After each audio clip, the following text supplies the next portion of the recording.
Welcome to Scrum Masters Elite _UK. Discover how to unlock potential, achieve sustainable growth.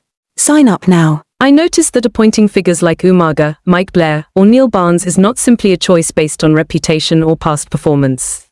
What impresses me is how head coach Dave Rennie emphasizes the ability to maximize players' potential. This shows that the core philosophy is not about control or imposition but about unlocking potential.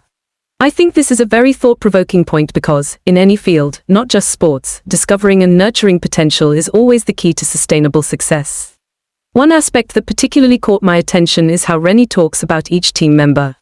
He doesn't just list their abilities but highlights qualities such as confidence, vision, creativity, and attention to detail. I feel these are more human attributes than technical ones. It shows that in a highly competitive environment, psychological and cognitive factors are just as important as technical skills. From this, I conclude that to develop oneself, being proficient in one's field is not enough.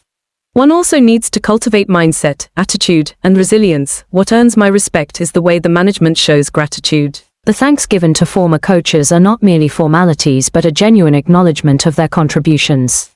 I think this is a valuable lesson in conduct. Regardless of circumstances, recognizing others' contributions is always necessary. It not only demonstrates professionalism but also reflects character. Another aspect I felt very clearly is the uncertainty that interim CEO Steve Lancaster mentioned.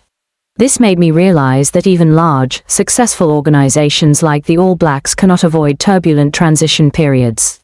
I see this as very close to real life. Nothing remains stable forever, and change is inevitable. I learned that instead of fearing change, we should prepare to adapt to it. The All Blacks' thorough appointment process, including consultations with former assistants, shows that change is not an impulsive act but the result of careful consideration. I find this approach very worth learning from. Before making a major decision, one must listen, evaluate, and consider multiple perspectives.